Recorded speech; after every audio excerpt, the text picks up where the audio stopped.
effective group work. And the speaker was actually a senior teacher with more than 30 years of experience. So you can just imagine how good the content was. So today I'm here to share with you 4 main points that I learned from the workshop.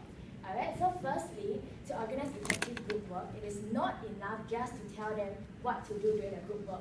We have to show and model for the groupers what we expect of them during group work time. So it is not enough to tell them the rules of doing group work, like tell them to keep quiet when someone is speaking and turn taking and all that kind of thing. We have to show them and role play to them so that they would fully understand what we want out of them during group work time. Second thing is we have to assign roles during when we give groupers group work. Okay, so this is very important because it actually gives them a purpose so that they would know what they are supposed to do during group work. So it will be good, right, if let's say you have a list on the notice board or the whiteboard whereby they can refer to know what exactly they are supposed to do. Like for example, if their role is the group leader, there should be clearly stated on the notice board or the whiteboard what the role requires them to do. Yeah, and the third thing is to provide very clear objectives to the pupils. So for example, right, if we want them to complete a certain task, we have to be as specific as possible.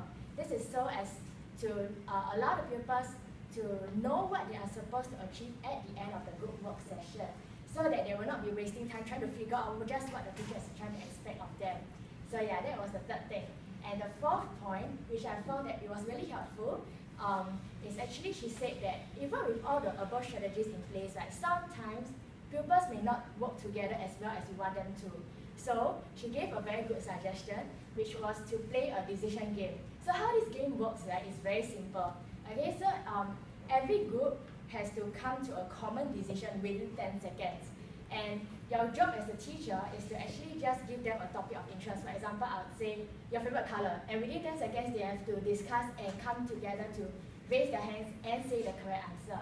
And points will be awarded for the group that has everyone saying the same answer at the same time. So for example, if the maximum number of points is 5, then the group with everyone saying the same answer will be given 5 points.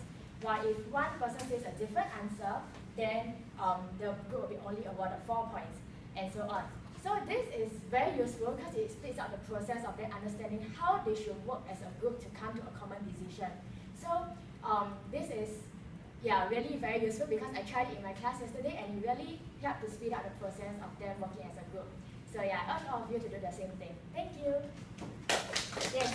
What happens if you have a group that is constantly arguing? Would you break the group up, or would you force them to try to adapt to each other and try to work things out? Alright, actually I would first ask them why they are arguing. So I will get to the root cause of it and try to solve it at that point of time. If they're arguing because they cannot come to a common decision, I will get them to maybe discuss based on the objective in their mind, so that they will not like, although they may have different opinions, but I will tell them to discuss it in a more cohesive manner. So I don't want them to be quarreling or whatsoever. So maybe it will be a good thing to tell them to talk things out calmly. Thank you. Okay.